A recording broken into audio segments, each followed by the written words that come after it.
ಬನ್ನಿ ಮೇಡಮ್, ಕೂತ್ಕೊಳ್ಳಿ.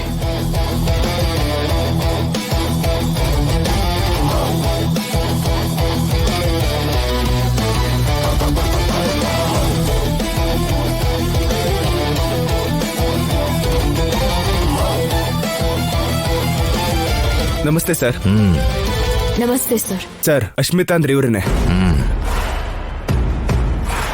ಪರವಾಗಿಲ್ಲ, ನೀವು ಬಂದಿದ್ದು ಒಳ್ಳೇದಾಯ್ತು. ಈಗ ನೀವು ಕೂತ್ಕೊಳ್ಳಿ. ರಾಜಲಕ್ಷ್ಮಿ ಅವರ ರಿಲೇಷನ್ ಅಂದ್ರೆ ನೀವೇ ಅಲ್ವಾ? ಹೌದು ಸರ್. ಹೇಳಿ, ಏನಾದ್ರೂ ತೊಂದರೆ ಇದೆಯಾ? ದೇವಸ್ಥಾನ ಮುಚ್ಚೋದಿಕ್ಕೆ ನೀವು ರಾಂಗ್ ಪರ್ಸನ್ ಸೆಲೆಕ್ಟ್ ಮಾಡಿದೀರಾ. ನಮ್ಮತ್ತೆಗೆ ಆತ್ರ ಜಾಸ್ತಿ, ಬುದ್ಧಿ ತುಂಬಾ ಕಮ್ಮಿ. ನೀವ್ ಅನ್ಕೊಂಡಿರೋ ಕೆಲ್ಸನ ನಂಗ್ ವಹಿಸಿ, ನಾನ್ ಮಾಡ್ತೀನಿ. ರಾಜಲಕ್ಷ್ಮಿ ಅವರು ಅಷ್ಟು ಸುಲಭದವರಲ್ಲ. ಅವಳಿಗೆ ಸರಿ ಸಾಮಾನ್ಯವಾಗಿ ನಿಂತ್ಕೊಂಡು ಅವಳಿಗೆ ಗಟ್ಟಿಯಾಗಿ ಉತ್ತರ ಕೊಡೋಳು ನಾನೊಬ್ಳೆ. ನೀವು ಮಾತಾಡೋದ್ ನೋಡಿದ್ರೆ ನಿಮ್ಮಿಬ್ಬರ ಮಧ್ಯೆ ಮನಸ್ತಾಪ ಇದೆ ಅನ್ಸುತ್ತೆ. ಕರೆಕ್ಟ್ ಆಗಿ ಹೇಳಿದ್ರಿ. ನಾನ್ ಪ್ರೀತಿಸಿದ ಹುಡುಗನ್ನ ಅವಳು ಮದ್ವೆ ಮಾಡ್ಕೊಂಡ್ಲು. ನನಗಿಷ್ಟ ಇಲ್ದಿರೋ ಮದ್ವೆ ಮಾಡಿದ್ಲು. ಇಲ್ ನೋಡಿ, ಈ ಹೊಟ್ಟೆನಲ್ಲಿ ಬೆಳೀತಾ ಇದೆಯಲ್ಲ ಮಗು, ಈ ಮಗುನು ಕೂಡ ನಾನು ಇಷ್ಟ ಇಲ್ತಿದ್ರು ಹೇರೋ ಹಾಗಾಗಿದೆ. ಇದೆಲ್ಲ ಆಗಿದ್ದು ಅವಳಿಂದಾನೆ. ಒಂದೇ ಮನೇಲಿದ್ರು ಕೂಡ ಈಡು ಜೋಡು ಹೆಂಡತಿ ವಾರ್ಗತಿ ಒಟ್ಟಿಗೆ ಇದ್ರು ಜಗಳ ಆಡಲ್ಲ ಅಂತ ಅನ್ಕೊಂಡಿದೀನಿ. ಅದಲ್ದೆ ದ್ವೇಷಕ್ಕೆ ದ್ವೇಷ ಮಾಡಿ ಮನುಷ್ಯನ್ನೇ ಸಾಯಿಸಬೇಕು ಅನ್ನೋ ಶತ್ರುತ್ವ ಇದೆ ಅಂದ್ರೆ ನಾನ್ ಹೇಗೆ ನಂಬೇಕು? ಅವಳ ಮೇಲಿರೋ ಕೋಪ ಇಂದಾನೆ ಆ ಸುಳ್ ಮದ್ವೆ ಮಾಡ್ಕೊಂಡು ಆ ಮನೇಲಿ ಕಾಲಿಟ್ಟಿದ್ದು. ಆದ್ರೆ ಅವಳು ಆ ಮದ್ವೆನ ನಿಜ ಮಾಡಿ ನನ್ನ ಫೂಲ್ ಮಾಡಿದ್ಲು. ಅವಾಗಿಂದ ಅವಳಿಗೆ ಸರಿಯಾಗಿ ಹೊಡಿಬೇಕು ಅಂತ ಅವಕಾಶಕ್ಕೋಸ್ಕರ ಕಾಯ್ತಾ ಇದ್ದೀನಿ. ಇವಾಗ ಅದು ನಿಮ್ಮಿಂದ ಸಿಗ್ತಾ ಇದೆ ಅನ್ಸ್ತಾ ಇದೆ. ಆದ್ರೆ ರಾಜಲಕ್ಷ್ಮಿನ ಮಟ್ಟ ಹಾಕೋದು ಅಷ್ಟು ಸುಲಭ ಅಲ್ಲ ನೋಡು. ನನ್ ಕೈಲಾಗಲ್ಲ ಅಂತ ಅನ್ಕೊಳ್ತಾ ಇದ್ದೀರಾ? ನಾನ್ ಎಷ್ಟು ಸಲ ಪ್ಲಾನ್ ಮಾಡಿದ್ರು ಕೂಡ ಆ ರಾಜಲಕ್ಷ್ಮಿ ಹೇಗೋ ಬಚಾವಾಗ್ಬಿಡ್ತಾಳೆ. ಇವತ್ತು ಆ ದೇವಸ್ಥಾನದ ಪ್ಲಾನ್ ಕೂಡ ಫೇಲ್ ಆಗೋಯ್ತು. ಅದ್ ಹೇಗ್ ಫ್ಲಾಪ್ ಆಯ್ತು ಅನ್ನೋದು ನಂಗಿನ್ನೂ ಅರ್ಥ ಆಗಿಲ್ಲ. ಅದು ಅಲ್ದೆ ರಾಜಲಕ್ಷ್ಮಿನ ಮಟ್ಟ ಹಾಕೋದು ಅಷ್ಟು ಈಸಿ ಅಲ್ಲ ನೋಡು. ನಿಮ್ಗ ನಂಬಿಕೆ ಬರ್ಬೇಕು ಅಂದ್ರೆ ನಾನು ಪ್ರೂವ್ ಮಾಡ್ಬೇಕು ಅಲ್ವಾ? ಆ ದೇವಸ್ಥಾನದಲ್ಲಿ ನೀವು ಪ್ಲಾನ್ ಫೇಲ್ ಅಂತಿದ್ರಲ್ವಾ, ಅದಕ್ಕೆ ಯಾರ್ ಕಾರಣ ಗೊತ್ತಾ? ಆ ಪ್ಲಾನ್ ರಾಜಲಕ್ಷ್ಮಿಗೆ ಗೊತ್ತಾಗಿತ್ತು. ಅದ್ ನನಗೂ ಗೊತ್ತು. ಅದ್ ಸರಿ, ಅದ್ ಹೇಗೆ? ಅದು ನನಗ್ ಗೊತ್ತಾಗ್ಬೇಕು. ಟೆಕ್ನಾಲಜಿಯಾ? ಏನಂದೆ? ಟೆಕ್ನಾಲಜಿ ಅಂದ್ರೇನು? ಸೋಷಿಯಲ್ ಮೀಡಿಯಾನ ಫಾಲೋ ಮಾಡೋರ್ಗೆ ಗೊತ್ತಾಗತ್ತೆ ಬಿಡಿ. ಅದೇನ್ ಹೇಳು? ಯಾರಿಗೂ ಗೊತ್ತಾಗದೇ ಇರೋ ಹಾಗೆ ಅವಳು ಟೆಕ್ನಿಕಲ್ ಬ್ರೈನ್ ಯೂಸ್ ಮಾಡಿ ಆ ದೇವಸ್ಥಾನದಲ್ಲಿ ಸಿಸಿ ಕ್ಯಾಮೆರಾ ಹಾಕ್ಸಿದಾಳೆ.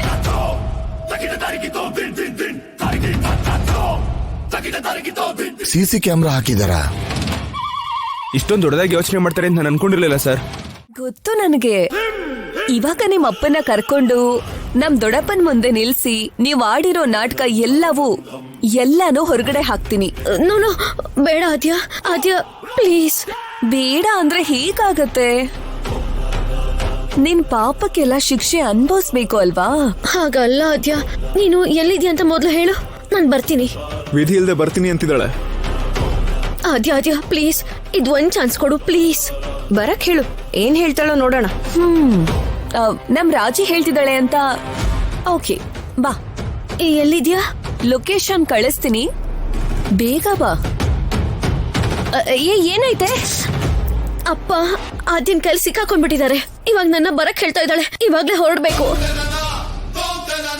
ಅಯ್ಯೋ ದೇವ್ರೇ.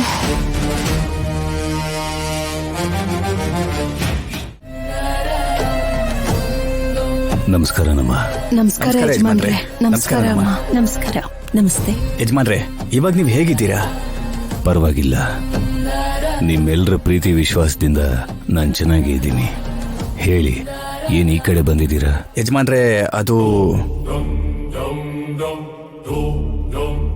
ಇದು ಅನ್ನೋದ್ ಬಿಟ್ಟು ನೇರವಾಗಿ ವಿಷಯ ಹೇಳಿ ಅವರಿಗೆ. ದೇವಸ್ಥಾನದಲ್ಲಿ ಆಗಿದ್ ವಿಷಯದ ಬಗ್ಗೆ ಗೊತ್ತಲ್ವಾ? ಹೇಳಿ ಅದನ್ನ. ಏನ್ ಹೇಳಬೇಕು ಅಂತಿದ್ದೀರೋ ಅದನ್ನ ಹೇಳಿ, ಮುಚ್ಚು ಮರೆ ಬೇಡ. ಯಜಮಾನ್ರೆ, ನಾನ್ ಪಡೋ ಕಷ್ಟದ ಬಗ್ಗೆ ಹೇಳ್ಕೊಳ್ಳೋಣ ಅಂತ ಬಂದೆ ಯಜಮಾನ್ರೆ. ಪರವಾಗಿಲ್ಲ, ಹೇಳಿ ಅಂತ ಹೇಳ್ತಿದಾರಲ್ಲ, ಸಮಸ್ಯೆ ಏನ್ ಹೇಳಿ. ಯಜಮಾನ್ರೆ, ಒಂದೊಂದು ರೂಪಾಯಿನೂ ಉಳಿಸ್ಕೊಂಡು ಬೆಳೆದಿದ್ ಬೆಳೆ ಎಲ್ಲ ಮೊನ್ನೆ ಬಂದಿದ್ ಮಳೆಗೆ ಎಲ್ಲ ನಾಶ ಆಗೋಯ್ತು ಯಜಮಾನ್ರೆ. ಸರ್ಕಾರದವ್ರು ಕೊಡ್ತೀವಿ ಅಂದಿದ್ ಪರಿಹಾರ ಕೂಡ ಬರೀ ಮಾತಲ್ಲೇ ಉಳಿದೋಯ್ತೆ ಹೊರತು ನಮ್ ಕೈಗಂತೂ ಬರ್ಲೇ ಇಲ್ಲ. ಮನೇಲಿರೋ ಮಕ್ಳು ನೋಡ್ಕೊಳ್ಳೋದಿಕ್ಕೂ 3 ಹೊತ್ತು ಸರಿಯಾಗಿ ಊಟ ಮಾಡೋದಿಕ್ಕೂ ತುಂಬಾ ಕಷ್ಟ ಆಗ್ತಿದೆ ಯಜಮಾನ್ರೆ. ಈಗ ಮನೆ ನಡೆಸೋದು ತುಂಬಾ ಕಷ್ಟ ಆಗಿದೆ. ಈಗ ಮತ್ತೆ ಮಳೆ ಬಂದಿದೆಯಲ್ಲ, ಮತ್ತೆ ನಾಟಿ ಹಾಕ್ಬೇಕು ಯಜಮಾನ್ರೆ. ಬಿತ್ತನೆ ಬೀಜ ತಗೊಳಕ್ಕೂ ದುಡ್ಡಿಲ್ಲ ಈಗ. ನೀವೊಂದ್ ಸ್ವಲ್ಪ ದೊಡ್ಡ ಮನ್ಸ್ ಮಾಡಿ ಸ್ವಲ್ಪ ಸಹಾಯ ಮಾಡಿದ್ರೆ ಬಿತ್ತನೆ ಬೀಜ ತಗೋತೀನಿ ಯಜಮಾನ್ರೆ. ರೈತರು ಯಾವಾಗ್ಲೂ ರಾಜರ ತರ ಇರಬೇಕು. ಆದ್ರೆ ನಮ್ ದುರಾದೃಷ್ಟ, ಎಲ್ರಿಗೂ ಅನ್ನ ಹಾಕುವಂತ ರೈತನೇ ದಿನೇ ದಿನೇ ಬಡವ ಆಗ್ತಿದ್ದಾನೆ. ಆ ರೈತಂಗೆ ಊಟ ಇಲ್ಲದೆ ಕಷ್ಟ ಆಗ್ತಿದೆ. ಏನ್ ಮಾಡೋದು ಯಜಮಾನ್ರೆ, ನಮ್ಗಿದನ್ ಬಿಟ್ಟು ಬೇರೆ ಕೆಲಸ ಗೊತ್ತಿಲ್ವೇ? ಸತ್ರು ಬದುಕಿದ್ರು ಈ ಮಣ್ಣಲ್ಲೇ ದುಡಿಬೇಕು. ಅಯ್ಯೋ, ಅದೇನ್ ಮಾತು ಅಂತ ಆಡ್ತೀರಾ? ಎಲ್ರೂ ಈ ಮಣ್ಣಲ್ಲೇ ಹುಟ್ಟಿ ಈ ಮಣ್ಣಲ್ಲೇ ಬೆರ್ತೋಗೋ ಜೀವಿಗಳು. ಮಧ್ಯದಲ್ಲಿ ಜೀವನ ಅನ್ನೋದು ಒಬ್ಬೊಬ್ರಿಗೆ ಒಂದೊಂದು ರೀತಿಯಾಗಿ ಇರುತ್ತೆ. ಚಿಂತೆ ಮಾಡ್ಬಿಡಿ ಸುಬ್ಬಯ್ಯ ಅವರೇ, ನಿಮ್ ಜೊತೆಯಾಗಿ ನಾನಿದ್ದೀನಿ. ಜಾನಕಿ, ಹೋಗ್ ದುಡ್ಡು ತಗೊಂಡ್ ಬಮ್ಮ.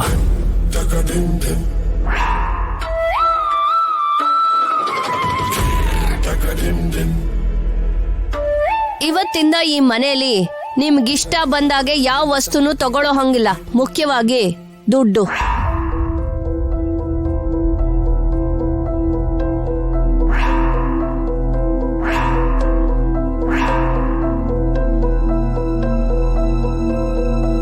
ನಿಮ್ ಮಕ್ಕಳಿಬ್ರು ಈ ಆಸ್ತಿ ಎಲ್ಲ ನಮ್ ಯಜಮಾನ್ರ ಹೆಸರಿಗೆ ಬರ್ದಿದ್ದಾರೆ.